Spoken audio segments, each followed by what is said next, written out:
Ok, probablement la dernière capsule de cette série, de cette playlist là, sur les collisions. J'ai voulu faire un exemple un peu plus complexe là, d'un processus où il y a un avant et un après la collision. Ok? Donc, euh, à moins que vous ayez des demandes spéciales, là, ça risque d'être le dernier exercice, exemple de cette capsule, de cette série de capsules-ci. Vous pouvez mettre pause là, pour lire l'exercice. Ensuite, j'espère que vous écoutez, si vous écoutez ces capsules-là, que vous les mettez en full screen, hein? On s'entend. Vous pouvez les ralentir ou les accélérer selon votre vitesse préférée. Donc vous avez lu ça, vous avez mis pause pour le lire une minute, une fois, deux fois. On a un procédé, hein? On a une série de choses qui se passent. On a un premier bloc qui descend un plan incliné. Bon, un plan incliné à 30 degrés, on va dire. Je vais utiliser des trucs qu'on a fait déjà dans le cours, là, trouver la normale sur un plan incliné, gérer le frottement. Puis en tout cas, ensuite,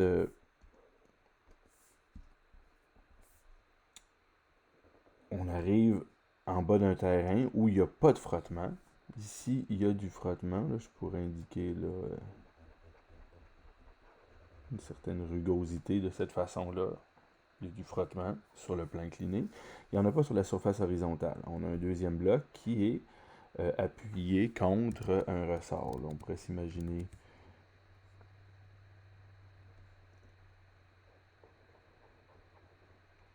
un ressort de constante K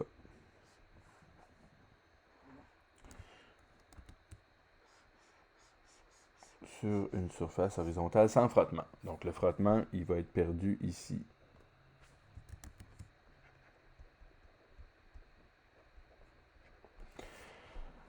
Donc là, il y a comme une séquence de choses qui se passent, hein. Si on veut les identifier, on pourrait dire que l'instant initial ou l'instant 1, le bloc est en haut, on dit qu'il parcourt 5 mètres. À la fin de ça, il va arriver en bas,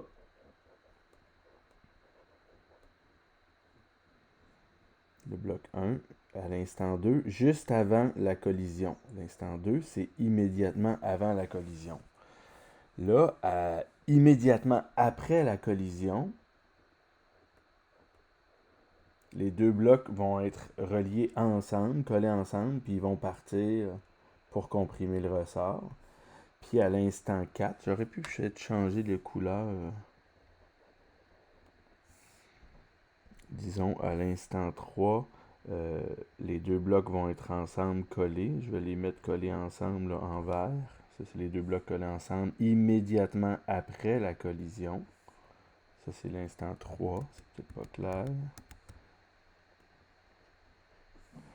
Et à la toute fin, ensemble, ils vont avoir comprimé le ressort, les deux ensemble. Le ressort va être full comprimé à l'instant 4, quand ils sont arrêtés à la fin. Ok, donc il y a comme une séquence de choses à faire. De l'instant 1 à l'instant 2, on a conservation de l'énergie. Ou transformation de l'énergie à cause du frottement. Le frottement, le travail non conservatif effectué par le frottement nous donne delta K. Donc cette partie-là de l'exercice est un problème de conservation-transformation de l'énergie. Comme au chapitre 7-8 dans le Benson, là, 8 dans la France, 3 je pense dans le Séguin, ou 4. OK, les étapes 2 à 3. Là, ça, c'est la collision. Avant, juste avant qu'il se frappe, juste après qu'il se frappe. Là, ça, c'est la conservation de la quantité de mouvement. Bon, on va travailler seulement quand X. La collision a lieu sur le terrain horizontal. Avant égale après.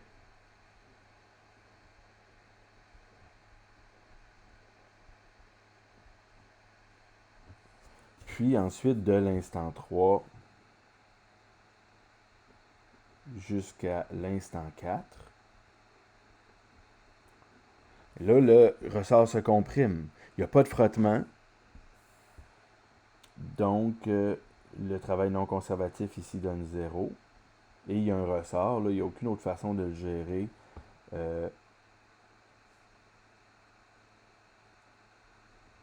J'avais oublié l'énergie potentielle de gravité. En haut, est-ce qu'il y a un changement de hauteur? Vous l'aviez vu.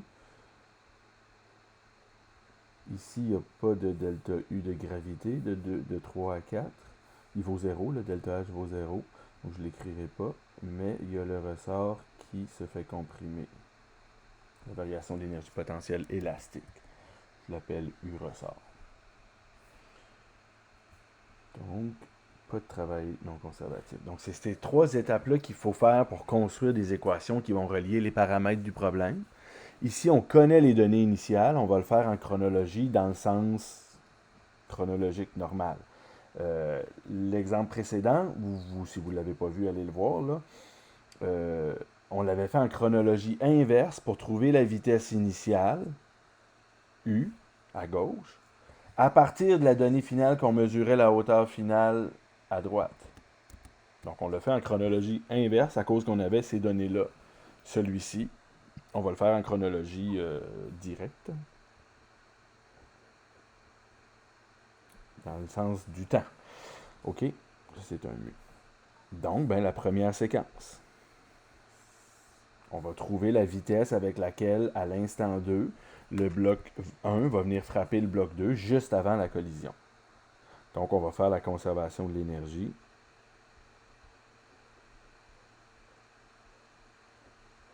De l'instant initial jusqu'à l'instant 2, immédiatement avant la collision.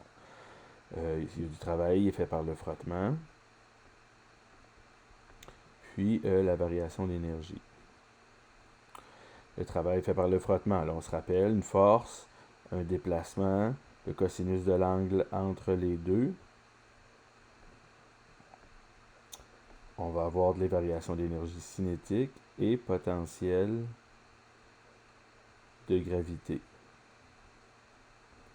Vous pouvez gérer la variation d'énergie comme vous voulez, finale moins initiale, ou vous pouvez dire que l'énergie initiale plus le travail non conservatif égale l'énergie finale. Gérez ça comme vous voulez, construisez votre modèle, vous allez trouver la même réponse que moi.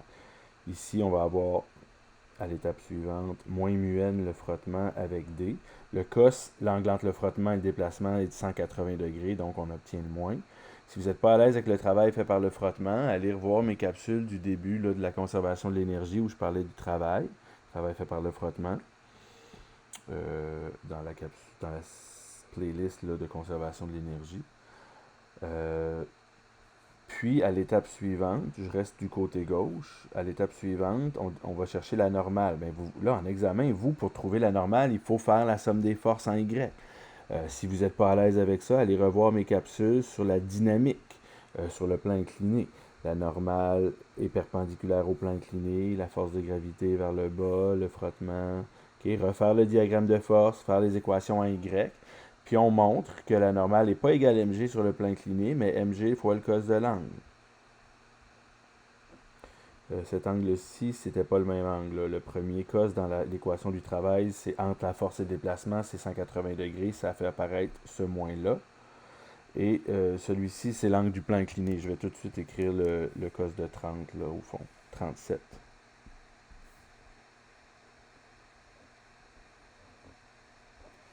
Mu, n, et là, on n'oublie pas le d. Pour les variations d'énergie, maintenant, je suis à droite de l'équation, Kf moins Ki, pour les variations d'énergie cinétique. Puis, on peut dire UGF, l'énergie potentielle de gravité finale, moins l'énergie potentielle de gravité initiale. Puis là, il faut se définir un axe de hauteur. En général, on va prendre l'axe de hauteur, vous pouvez l'appeler l'axe des Y, là, seulement il faut que votre Y soit vertical. On ne peut pas prendre un système d'axe incliné pour les énergies potentielles. Puis l'énergie cinétique initiale est nulle. Puis, à la fin, le H final, on va dire que ici, H final, c'est 0. D'accord?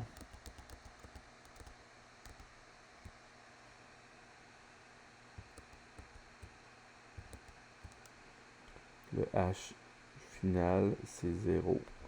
Puis le h initial, ben, on pourra le calculer avec opposé d sin θ, ça va donner à peu près 3. OK, donc le UG final est nul. Donc à droite, il nous reste une demi la masse fois la vitesse finale au carré, qui est la vitesse à l'instant 2. Je vais l'écrire V2 comme ça. Puis moins mg avec la hauteur initiale.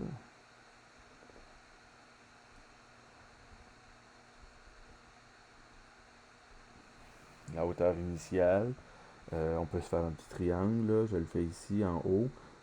H initial, on a 5 de distance, puis on a 37. Donc c'est opposé.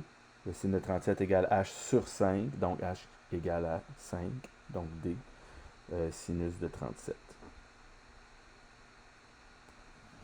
Et bon, on veut isoler la vitesse. Donc là, on a notre vitesse ici, dans le terme qui est là. Donc je vais envoyer le moins mgd de l'autre côté, en faisant plus mgd sin de 37 de chaque côté. On va avoir mgd sinus 37 moins mu mgd cos de 37.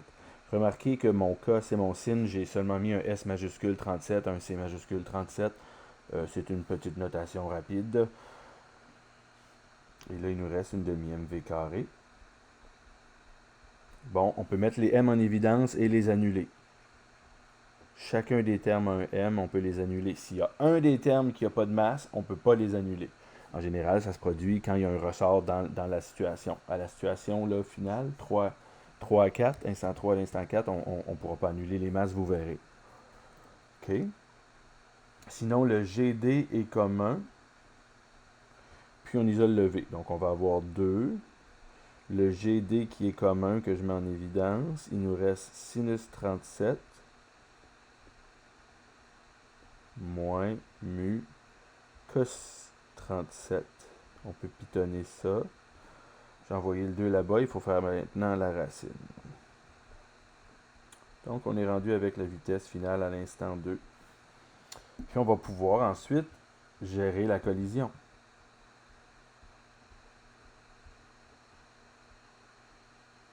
Bon, vous pouvez le calculer, mettre pause puis le calculer. Moi, je ferai ça tantôt, là. Si on veut gérer la collision.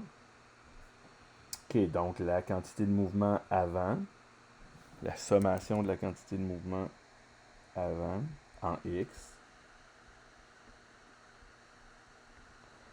égale la sommation de la quantité de mouvement après en X.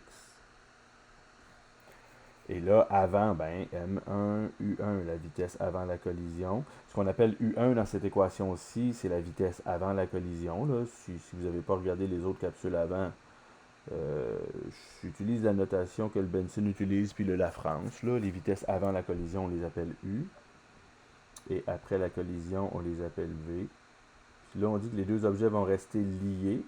Ah, donc ils vont avoir la même vitesse. On peut relier leur vitesse, les mettre en évidence, puis on se retrouve à avoir un peu comme deux objets, comme un tout, les deux masses ensemble qui ont cette vitesse-là. Après la collision, là, je vais l'appeler la vitesse 3. 2, je l'avais écrit en chiffres, là, c'est pas l'objet 2, là, tantôt. J'aurais pu le noter en chiffres romains comme mes instants, je les ai notés, là. Okay? Donc, cette vitesse-ci, après la collision, c'est l'instant 2. Ça s'en va ici. Après la chute, c'est avant la collision, désolé. Et l'autre était au repos. Bon, ben, ce qui nous reste, on peut le calculer. Si vous le calculez, là, je crois que ça donne 7. Oh,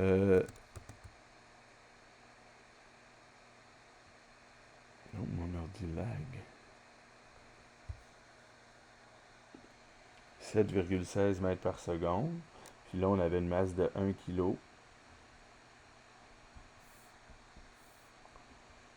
Avec sa vitesse de 7,16. Puis ici, on va calculer directement leur vitesse commune après la collision, la vitesse à l'instant 3. avec 1 fois 7,16, ça fait 7,16, divisé par leur masse totale, hein? 1 kg et 2 kg, ça fait 3 kg. Et on se retrouve avec 2,39, désolé. 2,39 mètres par seconde. Ça, c'est la vitesse avec laquelle les deux ensemble, immédiatement après la collision à l'instant 3, débutent leur compression du ressort. Donc là, on a la quatrième phase à gérer. La troisième phase, si on veut, de l'instant 3 à l'instant 4.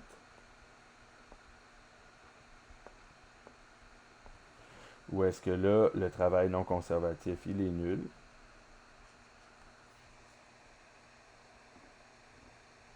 Égale la variation d'énergie. OK, donc je reprends là ce que j'avais écrit en haut. 0 égale KF moins KI.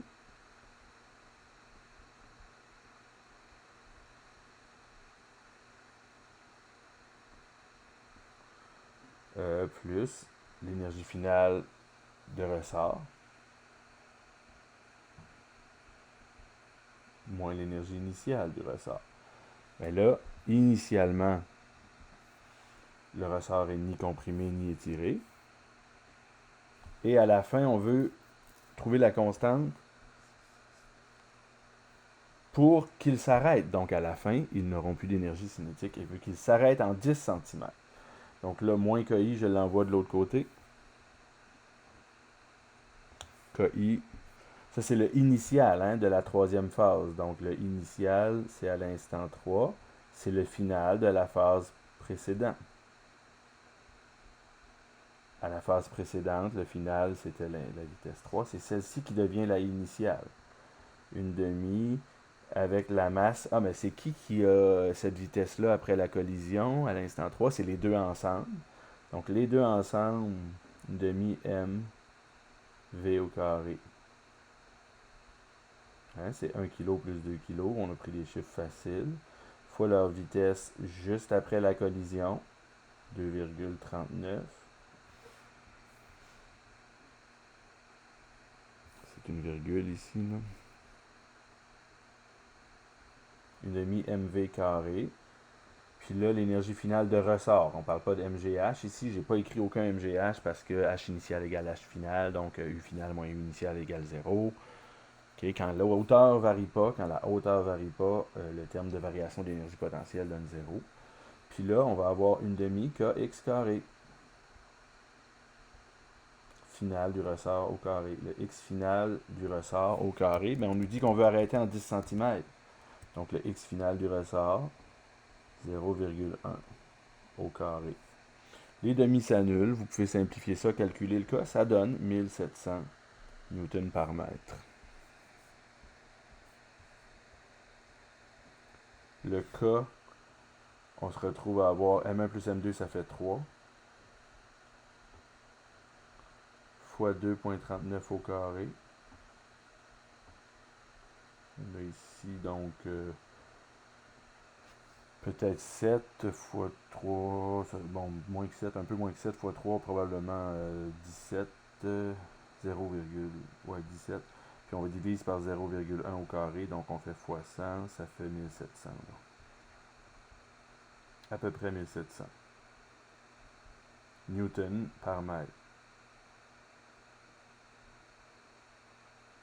Ok, donc voilà comment on aborde une situation, un exercice comme ça, qui englobe plusieurs étapes de processus, qu'on emboîte les uns dans les autres. La donnée finale du premier processus devient la initiale du deuxième. La finale du deuxième processus à l'étape 3 devenait la initiale du troisième processus. Et je ne les ai pas identifiés comme processus, là, c'est-à-dire que ça aurait pu être le processus A quand on va de l'instant 1 à l'instant 2, le processus B quand on va de l'instant 2 à l'instant 3, ça c'est la collision, puis le processus C. Bon, j'ai pas fait ça, mais bon, on aurait pu. OK, donc je pense que c'est la dernière capsule pour les collisions. Normalement, dans la suite de la matière, vous aurez avoir l'équivalent de la quantité de mouvement, mais en rotation. C'est souvent le dernier morceau. Ça, c'est en translation. Alors qu'en rotation, ben, on retrouve le même genre de truc. Au lieu de la masse, le moment d'inertie. Au lieu de la vitesse angulaire. On appelle ça le moment cinétique et on utilise la lettre L. Euh, donc, ça sera probablement la dernière série de capsules pour le cours de mécanique. Là. Éventuellement, j'en ferai peut-être pour la cinématique, j'en ai pas fait encore là. Et voilà, donc si vous avez des questions, si vous avez besoin d'aide, vous pouvez m'écrire aidenphysique@gmail.com. Puis on peut se faire des rencontres, puis je peux vous aider moyennant certains frais. Ok, ciao!